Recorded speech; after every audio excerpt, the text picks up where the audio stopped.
Hey YouTube, Team Yu-Gi-Oh! Hi here, back with another budget deck profile.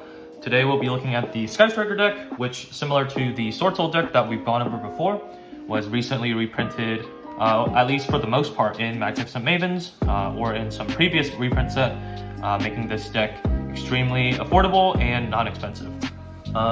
For our Sword Soul deck profile, that deck tends to lean more towards the combo side of things. So if you're someone who enjoys a controlled playstyle more, then this Sky Striker deck could be something that's more fit for you as well.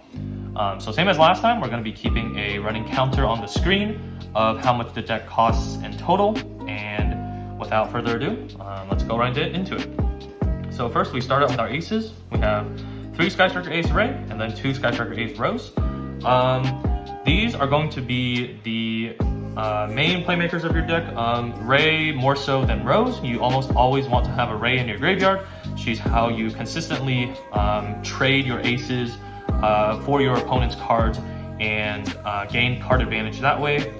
So very important that you play a good number of these so that you can consistently draw them. Rose is not as good as Ray, but you do want access to her because she has a lot of really good utility. It's not necessary to play her at 3 because sometimes when you draw too many of these names, you could break your hand.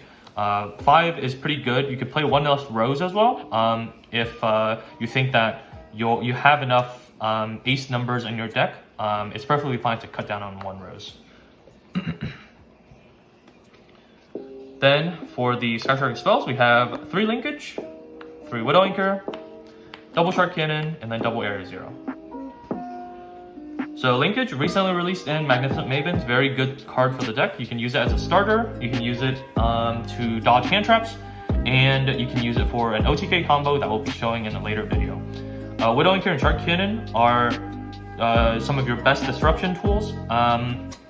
Both of these are ways you can disrupt your opponent, make sure that they don't get the ball rolling for their deck, and then also ways for you to gain advantage yourself, because if you steal their monsters with your Widow Anchor or steal their monsters with your Shark Cannon, you can then link up into some of your boss monsters in the extra deck that can help you kill your opponent before they can even get a foothold on the game.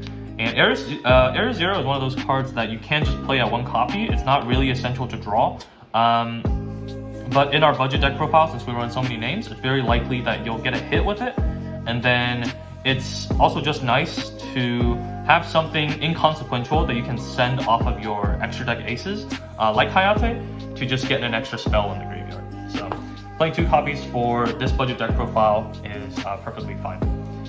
For your singular Sky Striker spells, so we have 1 Engage, 1 Multi-Roll, 1 Hornet Drones, 1 Ego Booster, 1 Afterburners, and then 1 Jamming Waves.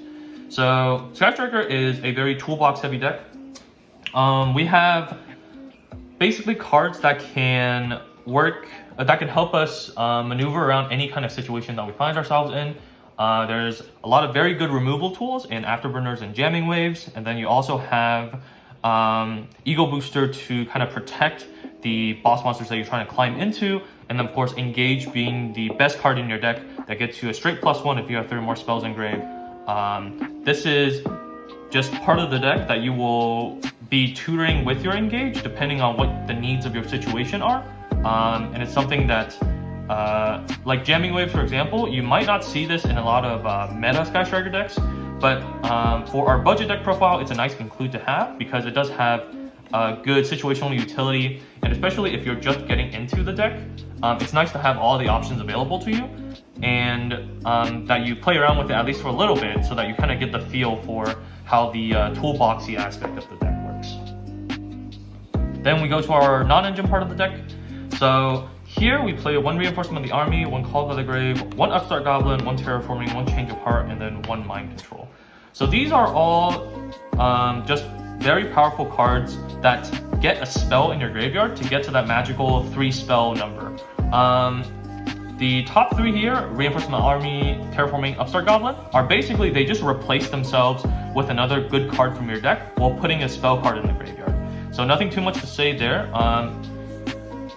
These 3 here are just really powerful one-off spells that can just disrupt your opponent while also putting a spell in your graveyard.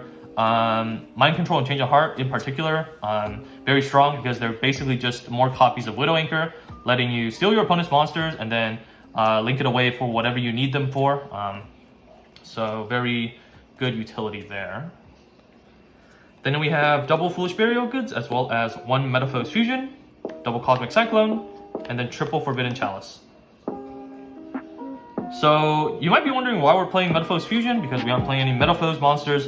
The reason we're playing Metaphose Fusion is because of only its graveyard effect, where you can shuffle it into the deck and then draw a card. So with Foolish Burial Goods, you can send Metaphose Fusion to the graveyard, then immediately use Metaphose Fusion effect, shuffle it back, and then draw a card. Making your Foolish Burial Goods basically 2 more copies of Upstart Goblin. So that's just another way to get another spell in your graveyard very easily to get to that 3 spell count. And even if you hard draw the Metaphose Fusion, you have a lot of ways to just send the Metaphose Fusion to the graveyard. So you can send it with your Area 0 or with your linkage, for example. That'll let you net another draw in a situation where you probably would have lost a card. And then Cosmic Cyclone, good generic spell and trap removal. Forbidden Chalice, basically like 3 more copies of Widow Anchor. You just don't get the steal, but that's fine. And there's a lot of funny damage step shenanigans you can do with Forbidden Chalice. If you read up on the damage step rules a bit, you can find a lot of very interesting things you can do with this Forbidden Chalice. But we can talk more about that in a later video. And then lastly, we have 3 Ghost Bell and Haunted Mansion and 3 DD Crow. So Ghost Bell and Haunted Mansion, as I mentioned in my Sword Soul deck profile, is just a very good offensive and defensive option. You can disrupt your opponent, or you can protect the cards in your graveyard from getting banished. And it's very important that you protect Ray in your graveyard, because if they manage to get rid of Ray with, say, like a Bestial, then you're going to be in a pretty bad spot, because you lose that recurable part of your engine that you kind of rely on. DD Crow is kind of just a budget hand trap option that's very decent in the meta right now. The only downside to DD Crow is that it does give a dark monster in the graveyard for your opponent to banish with their Bestials. But if your opponent is banishing your DD Crow instead of your Ray, then that's honestly kind of a win for your deck. And then lastly, 2 cards that I want to mention here that I wouldn't necessarily play in the main deck, but that I would recommend you play in the side deck. So first we have Surgical Striker Hamp, which is always treated as a Sky Striker card, so you can search this with your Mobilize Engage. It's basically just a kaiju from the deck for the deck, and the reason I wouldn't play this in the main is because you could brick on it, and it's not the most useful in like all situations. You really only want to side this into your main deck if you know your opponent is playing some kind of tower strategy.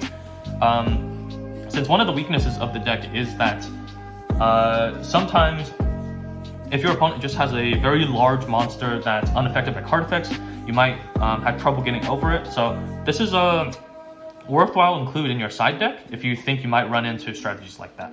And then Hercules Base it's not played much anymore these days, because usually if you get to your turn 2 or turn 3, you pretty much at that point will have enough resources to like lock up the game, make sure your opponent never comes back, or you won't have disrupted your opponent enough and then they'll have locked up the game.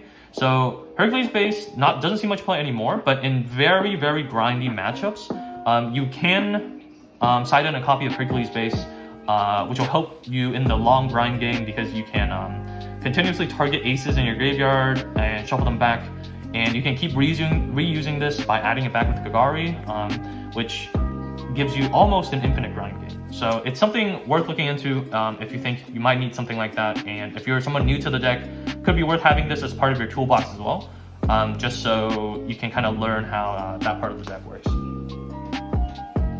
Now we move on to the extra deck. So first we have 1 Sky Striker Ace Kaina. The other weakness of the deck is that sometimes it's very vulnerable to being OTK'd. Your turn 1 boards usually aren't that amazing. And if your opponent sides in stuff like Harpy's Feather Duster, Lightning Storm to clear your back row, sometimes you're going to be in a bad spot. So kind of a good option in here to make sure that your opponent will have a harder time to kill you, because once you get to your turn 2, you are in a very good position to take control of the game. Then we run 2 Skyscraper Ace Hayate. You generally won't need the 3rd copy, especially in this budget deck profile where you already have so many spell cards that get you a free spell in the graveyard. So Hayate is good for like poke damage, but then also she can send whatever Sky Striker toolbox stuff you need to the graveyard, and then you can pick it back up with the next extra deck monster that we're talking about. But 2 is really all you need.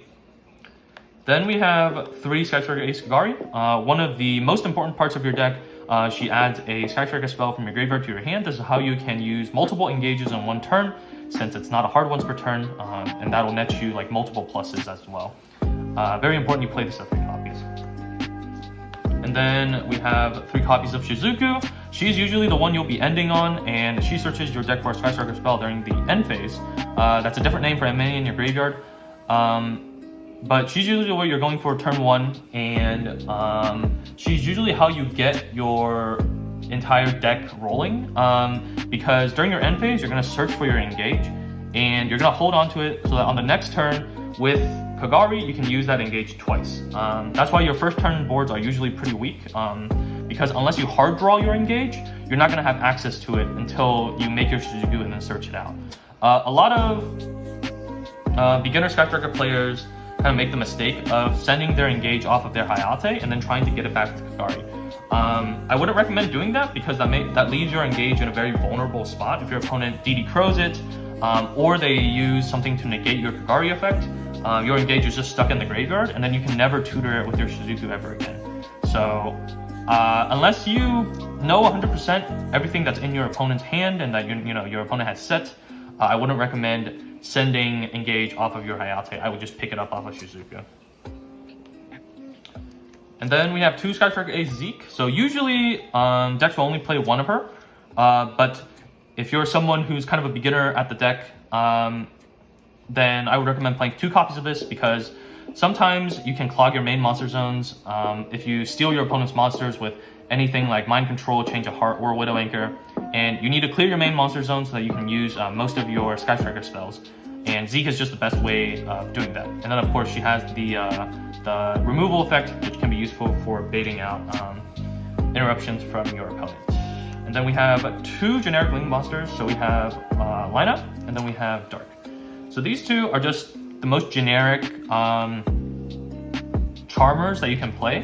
You can play all of the other ones as well, since your extra deck has all the attributes pretty much.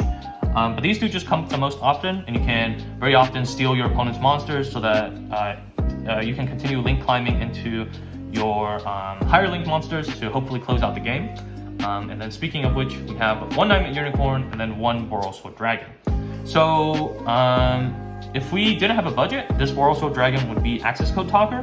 But since we are on a budget, of course, Borosword Dragon is the next best option as a kind of a kill card.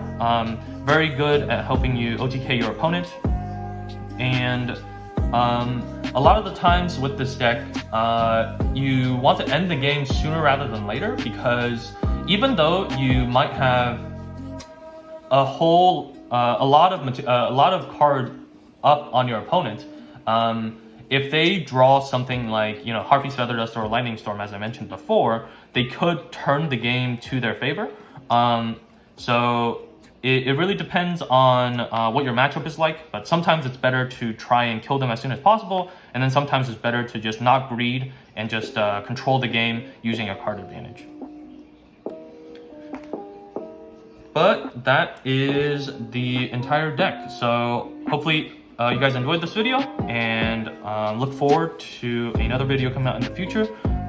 It's not gonna be like a combo tutorial, because Sky Striker is more of a free-flowing deck than Sword Soul is. There aren't like set in stone combos.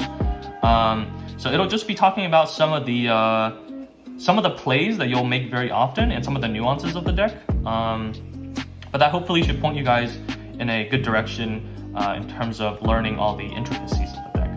Hope you guys enjoyed, and we'll see you next time.